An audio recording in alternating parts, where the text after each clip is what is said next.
See, mind is a very vast subject.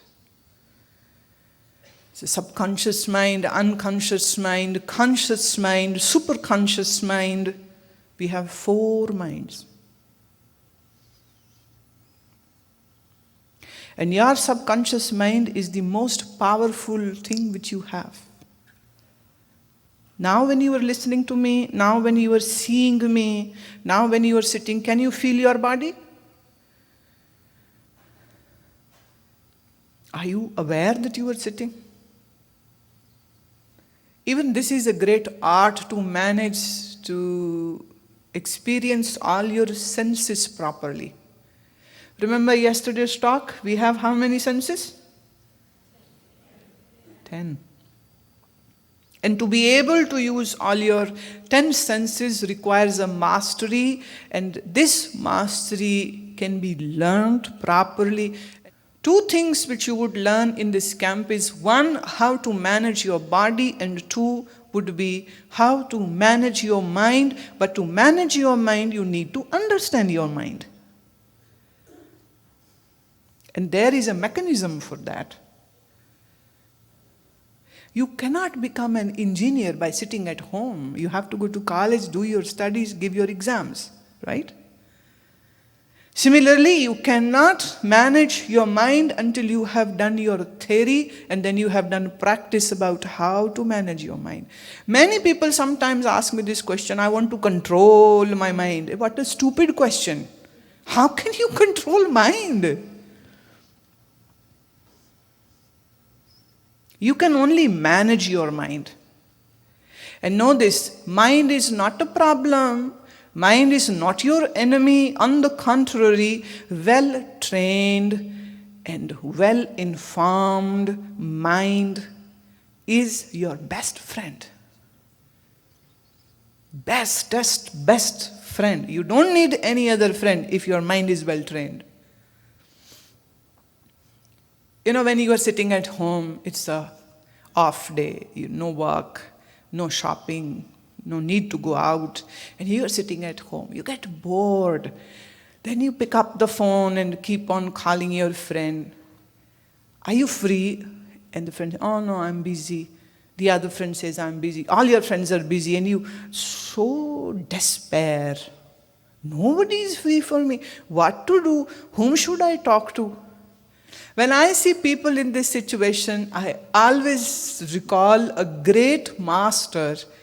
His name was Bhartrihari. Bhartrihari, before becoming a yogi, was a king. It's a very interesting story. I should tell you that. Please listen to it attentively. Bhartrihari was in great love with his wife, beautiful woman. His wife was in love with the Prime Minister. The Prime Minister was in love with a dancing girl. And this dancing girl was in love with the king. Good circle. One day, a yogi came to the king's court and he said, I have a fruit, and whosoever eats this fruit will not die for next 1,000 years. And you are a good king, you are a good man, you serve us so well, so I wish to gift this to you. King took that gift and he, whom did he recall in his heart? Wife. Good husbands always do that. He said, he thinks in his mind, I'll give this gift to my wife. She's so beautiful. If she eats this, she'll always remain young. And I'll be always happy to be with her. So he thanked the master. He kept the fruit, went back home, and then gifted his wife this great fruit. His wife took it. And she is remembering the Prime Minister. You're smart. People are smart. She said, I cannot eat it now. It is such an auspicious fruit. I'll take a bath and early in the morning I'll eat this. King said, fine, whatever suits you. So as the king left for his other princely duties, royal duties, she called the prime minister and hugged him, and today I have something very special for you. This is the fruit for you. You eat it, you will always remain young, handsome, and you'll live for 1,000 years. He took the fruit, but he's remembering that dancing girl. The prime minister goes to the dancing girl at night, and after her show is off, he says, I have a very special thing for you. Gives the fruit to her, and the dancing girl keeps it safe because she's in love with the king. So next morning in the court, when the court was running, she goes there and she says, oh my king, you are the greatest man living on the earth. You are such a pious, noble, kind-hearted man. And I have got this great gift for you. You please accept it. Eat this fruit and you will live for next 1,000 years. King was taken aback. Because it is not a normal general fruit which anybody can buy in the market. When he saw the fruit, he was shell-shocked. He said, who gave you this? She had to tell the truth. She said, the prime minister. He summoned the prime minister. He said, how did you get this fruit? I said, I cannot tell you. He said, if you don't, then I'm going to chop your head.